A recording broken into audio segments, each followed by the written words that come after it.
Hey everyone, and welcome to our November Family Chat, which is supporting your students' mental health with the Counseling Center. My name is Caroline Davis, and I'm the Graduate Assistant for Transition Programs. And today I have Dr. Ramp and Dr. Johnston with me from the Counseling Center. And so I'm going to let them introduce themselves. Hi, so I'm Dr. Rebecca Ramp. I'm a psychologist and outreach coordinator in the Counseling Center here at UNCW, and I teach 2 happiness classes over at Honors College as well. My name is Dr. Ross Johnston, and I'm the postdoctoral fellow at the Counseling Center. So we have them with us today, and we have some questions planned for today, but we encourage you to comment any questions that you might have along the way, and we'll also be commenting some helpful information and links that go along with what we're talking about. And so to get us started, if parents and families want to comment a piece of advice that you give your student when they're stressed out, we can get started with that with our comments. But before we dive into questions, Dr. Ramp, can you please give us an overview of the Counseling Center? Yeah, so the Counseling Center is a free service for currently enrolled students. We do not go through health insurance, and there's nothing to do with your academic record. So literally nobody would know students come over unless they tell the person that they're coming over. We're over in DePaulo on the 2nd floor past the health center and near CARE, which are the 2 other confidential departments on campus. So we're all hubbed up in the 2nd floor of DePaulo. We do individual, group, couples therapy. We have a lot of different group options, which I know we'll get to a little bit later. And we do more of a short-term, goal-oriented therapy within the center. And so we don't have a session limit per se, it's just based on the individual, but it's more goal-oriented. In order to set up your first appointment, we ask that you either call or you can come by, and they'll set up their first appointment and then be told to come in 30 minutes early for paperwork and anything else that needs to be completed, scheduling, things like that needs to be completed before that first appointment. We have urgent walk-in hours between 1 and 4 every day. We're open the typical Monday through Friday, 8 to 5. Urgent walk-in needs are from 1 to 4. We have if there's an emergency during any other time, of course, they can come in when we're open. And we also have an after-hours crisis line that they can call the UNC, our phone number, which is listed on our website, and they can hit the number 3 in order to reach the after-hours person. We do a lot of outreach, which we'll talk more and more about throughout this conversation also, but we host, just to mention, we have meditation, some mindfulness-based stress reduction workshops, some waves of wellness is what we call them, that have all kinds of different topics for workshops as well, where it's psychoeducation and skills focused. Then we have a lot of just different tabling and awareness events that we try to host on campus, try to do some fun, different kind of engaging activities with the students too. Thank you so much. So our first question, if a student is not sure if they should come to the Counseling Center or not, what would you recommend? So we would recommend that they consider coming to a workshop or to an event, maybe talking to whoever's leading it or at the event about what they were thinking about they wanted to come to counseling for. Sometimes attending an event on a topic. So if you attend a workshop on stress management and that's what you had been thinking about attending therapy for, that can help to get that education and skills to see, is this something I want to keep on talking about and learn more and more about? I need a little more. And being able to speak to the therapist who's there leading the event or the workshop can really be helpful in bouncing those ideas off on, does this feel like the appropriate next steps for me to be able to come to therapy? And we do always just encourage that if you are considering it, making your first appointment and coming in and having that conversation can be really helpful. Then you can get feedback from the therapist on whether this seems like an appropriate next step or maybe there's something else that would be better too. Yeah, there's no expectation that if a student comes in for that initial consultation that they are then required to be engaged in therapy.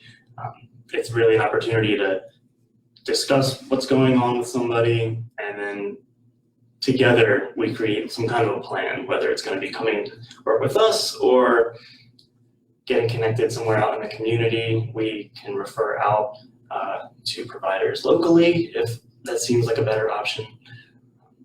Yeah. Also, I encourage any student who is thinking about coming into counseling to check out our website. We have a lot of information about mental health. There are a lot of really great self-help resources that sometimes can be useful and therapy isn't needed. Awesome. And then what are some of the benefits on the one-on-one counseling and group counseling? Because you mentioned there's several different options. So for individual counseling, therapy can be just enormously helpful. There's so much research on it. We'll try to just briefly mention how awesome it is, but ends up being a really important opportunity for people to maybe get a corrective, different experience. Maybe they tried to share their emotions or tried to share about a difficult situation and it didn't go as well, or they just want somebody who's not so connected, of course, in their life and is an impartial person, unbiased person, and not judgmental person to be able to really explore whatever's going on with. So it can be really corrective in that way and providing a space and a place for somebody to express whatever's coming up for them in a safe way and in a supportive way. And that's something that we don't always get on a regular basis. So it can be really, really nice to then be able to have that. And there's so much research on the impact that therapy can have on changing, just in terms of changing your brain, but that it can have on skill development and education, and how special that can be, the relationship can be for really feeling valued and cared for by somebody in a new kind of way, in a different way. For groups, we do have so many. We have some general process groups, Ross will talk in a little bit about, in a second, about our mindfulness-based stress reduction group. We have some skills-based group around that's informed by dialectical behavior therapy. And group is really a wonderful opportunity for people to get that peer-to-peer support. So you get a lot of one-on-one support, of course, in therapy. And group is this very valuable way of getting peer-to-peer validation with professionals there, kind of moderating and facilitating. So it's not just peers together, we're there as well. And that's a unique opportunity to really try to help yourself with whatever narrative you've been sharing the same way therapy can, but hearing other peers that they're also having a hard time, or they also want to increase positive mental health and joy, and they have a hard time going towards that, or anxiety or symptoms of depression, like whatever that may be. Being able to have other people validate what you're feeling and be able to share their experience, that can be very validating, can really help reshape narratives. Sometimes we tell ourselves stories that aren't great, so it can be really helpful to understand that more, that other people suffer. Everybody suffers. It's just our suffering looks very different. Everybody struggles at times, and we need to be in spaces to talk about that. So it's a very valuable experience to have peers being able to support each other in that way with other professionals there too. Yeah. And I would just add to that when a student goes into group therapy to receive help, they're at the same time able to give help to other students, and that can also be really powerful and useful in treating whatever's going on. About covered it. All right. So at orientation throughout the year, parents are always invited to join their students, whether that be freshmen or transfer. So throughout orientation, what questions do you get from parents and families? We get, a lot about our services, of course, and confidentiality. And again, they are confidential. We do have some legal and ethical exceptions, of course, but they are confidential resources. We get questions about how do I support my student, and not just around transition, but how do I support them the entire time they're here? And it's a really important question because there's lots of ways that parents can do that, excuse me, around really just providing an emotional space yourself for this person for your student to express whatever's going on with them. It's really hard when parents really mean well and want to offer advice or want to fix it. And that comes from a very genuine place. And we definitely give parents a lot of grace. I'm a parent myself. Parenting's incredibly hard. I'm not sitting over here saying it's easy. So it comes from a good place. You're seeing your student struggle. You want to help them. It's just that sometimes offering advice when they're not asking for advice can come off as criticism. So just certainly encouraging just empathy and being able to be there with them, that they're having a hard time, and asking if they want your advice or if they want anything from you, but just being able to provide a space for somebody to feel and talk to you about what's going on, and doing your best to provide emotional support for that can be incredibly helpful, so that they feel like that I can talk to you if I'm having difficulty managing stress. I know that because I've talked to you about these other things in college as well. And it's not easy just to be like, okay, we need to move on. Sometimes when they get stuck, that's when it's helpful to encourage them. It seems like this has been coming up for you a lot, and therapy could be really helpful for that because it's a free service for all currently enrolled students. So it's something that the 18 to 24-year-old age range is the least likely to seek help, and they're also, if they're in college, the most likely to get it for free. So we try to remind parents of that a lot, encouraging them that they get free therapy right now, and they may not get that later in life.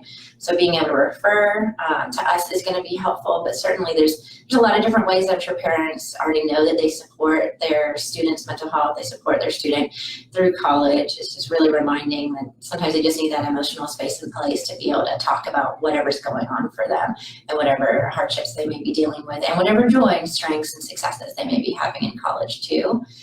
I'd see some other ones is around like some logistical things come up around accommodations, which is the Disability Resource Center, and that's not our department in working directly with giving students accommodations. Those can be confused at times. And then the Health Center is a separate department from us, and we have some psychiatric PAs within the Health Center who we work with, but they are separate departments, so we don't prescribe medication from the Counseling Center directly, so that comes up pretty often too. We do get a lot of questions about specific issues that students are dealing with. For example, I'm really worried about my student and I need to make sure that they're in therapy, and I know they're in therapy, but what's going on with them? What do you think? And that can be really hard. I think it's hard for parents to know that something's going on with their child and they don't know exactly what. At the same time, I think it's also really important that students do have the option to keep everything confidential, and if they can share something with us that they might not feel comfortable sharing with a parent or friends or other family members, at least they're sharing it. So I think it can be difficult to allow that to happen and to not pressure your child, and in the same way, we can't pressure either. So there may be times when we say thank you for the information, and we leave it at that, because ethically I couldn't even say, yes, I am seeing your child at therapy. Yeah, so we're always willing. Consultation-wise, you can always call the Counseling Center and give us information about a student, ask questions on how we think that you should proceed. But in terms of relaying exact information, that comes up with parents of wanting exact information on if my student's coming, and that's not something we can confirm or deny. And if you wanted that, your student could sign a release if they are being seen. But that ends up being, and it can be tricky of wanting us to verify things, and we can't do that always. And then can you tell us about the Healthy Hawk initiative and then the role of the Counseling Center within the initiative? Yes.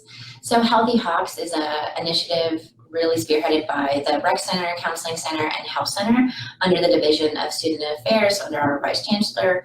It's more like a movement, I guess would be a good way to put it, that we want to make sure everybody on campus recognizes that we all play a role in student well-being. That's not just something that we can say it's just the Counseling Center's job or the Health Center or the Rec Center. And we're often associated, of course, with well-being because of our different areas, but it is everybody can play their own role in their own way with how this, with student well-being and how their kind of well-being looks like on a daily basis. So we have a website, it's unsw.edu/healthyhawks. And it has a lot of events. We post a lot of events that are tagged as Healthy Hawks. So tagged as Healthy Hawks means that it's going to include one of the 8 dimensions. So it may be tagged as emotional or sustainable, and those are different things that can, that then by tagging that dimension, then that event is going to review Healthy Hawks and is going to talk about something to do with that dimension. We had over 100 Healthy Hawks sponsored programming this year, this fall, and we'll have even more in the spring. We do a lot connected with the initiative and trying to really get a lot of departments involved. I know Transitions has done different things sponsored as Healthy Hawks, and many other departments on campus have as well. So we're just trying to encourage a lot of the programming already being done is already being sponsored. Let's just all have a united initiative that we all say it's a Healthy Hawks movement, that we all take a priority in student well-being in this way. So we have a lot of wonderful swag too. So if you have the swag, we have a lot of wonderful swag with it as well. But we have a great committee that's worked really hard, and we're just trying to more and more support how students feel, because it's based off of, there was some big national movement between a lot of national organizations, which I won't bore you with those details, but it's something that there was a lot of research on, finding that if students felt like they mattered to at least one person, that they were 2/3 or 1/3 more likely to feel positive after graduation and have positive well-being after graduation, self-reported wise. And that was some big data for us to really see that it matters to students when other people care about them and show that they care about their well-being, and we're seeing that as them reporting positive well-being later in life too. That's awesome. And then we know that self-care is a great thing and an important thing that not only students but everyone should do. But what are some tips for students and self-care related to their mental health? I should start this one. Sure. Yeah, this is one of the first things I go over with students I work with because it's such an important foundation for mental health. I think of really 5 key things, quickly name them. Sleep, really important and difficult sometimes as a college student. Nutrition, exercise, and sunlight, which can be a little tricky in the winter, but it's North Carolina, it's not that cold. And then also social connectedness. So getting involved on campus, in clubs, organizations, just being around friends, studying with people in your classes, anything to get connected socially. So those 5 things I think are really important.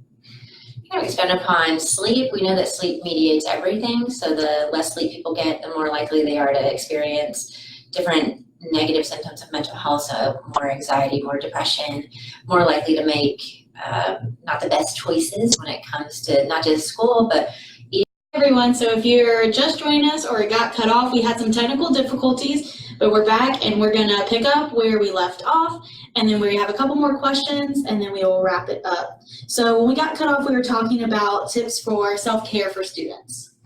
So I finished on talking about sleep. So we certainly encourage, we'll just expand upon sleep, encourage things like a sleep schedule, having a very dark place, cool place, having something like a white noise machine so you have consistent noise, not having the TV on because that's inconsistent noise, not being on your phone a lot before bed, not eating a large meal or working out, not eating a large meal within an hour of going to bed and then not working out within 3 hours of going to bed. So there's lots of different tips on the National Institute of Health's website as well. So that's something to just finish out with sleep, but sleep is kind of everything. It's the best 33% of our life because it does just strongly dictate how the other 66% quality-wise is going to be. So with eating, we like to point out that health conscious is great and eating healthy is wonderful. It is about moderation. We find that when students really actively restrict, it leads to a lot of other concerns. So we just encourage, it's about, yes, we need to eat fruits and vegetables, and also it's about moderation for the other things because all food is good food and we need it. Movement is very important, and that can look very, very different for every person. Walking is just really important. Our ancestors just walked. They didn't have CrossFit or the gym or anything like that. So it's thinking about that. Like we can be very flexible, but walking and any kind of movement is going to be really important. To mention on 2 of those, we have a dietitian when we're talking about eating, and then we have a rec center, of course, if you want to use the rec center, but we do have that available. But again, you can just walk. But those are all going to be really important things in managing our health. And then we have a lot to do with positive mental health. So we think about aspects of happiness and joy, and we have to be very intentional about reflecting on positive experiences. Having a meditation practice is incredibly helpful. Mindful self-compassion and gratitude are also helpful practices to have. So there's a lot we can do to encourage positive mental health that doesn't have anything to do maybe with managing symptoms. It's just doing these things because we know from the research that they're incredibly helpful for everybody to do. And then we had a live question, and that is, any tips on encouraging your child to seek counseling when they are reluctant? The first would be asking them what the reluctance is about. So if something is coming up, for instance, with stigma, we know that stigma is still very much live and in existence in our culture around mental health and seeking help in terms of therapy or any kind of mental health conversation to admit that you're struggling in any way.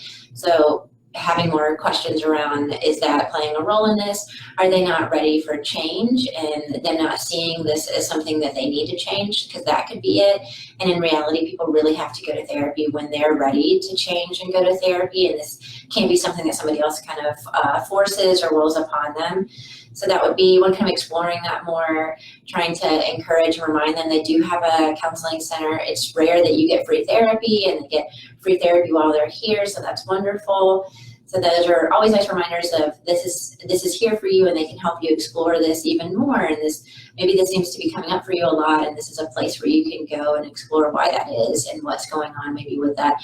And maybe there's things going on that you would rather talk to a therapist about that you're not as comfortable talking to me about as your parent, and that's expected. So that's okay too. If they maybe don't want to share everything, or if you worry they're not sharing everything with you, and it would be more encouraging for them to go to therapy.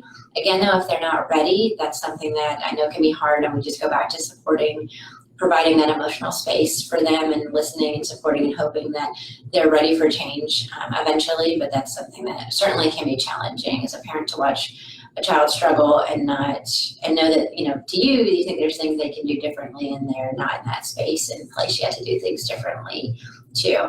But it never hurts to remind them that we exist. It never hurts to remind them of our workshops and events, that they can really go to a workshop to get a lot of skills and education around maybe a topic that they're struggling with, and they don't have to be a client of the center in order to come to any of our outreach events. Those are open to everybody. Some are in the Fisher Center, but some are over in the Counseling Center, so that's something too that can be a nice reminder. That's why we have workshops, is because not everybody is comfortable coming into the Counseling Center. Workshops are a great option for students who are not really comfortable sharing, or just not ready to share some more personal, private things.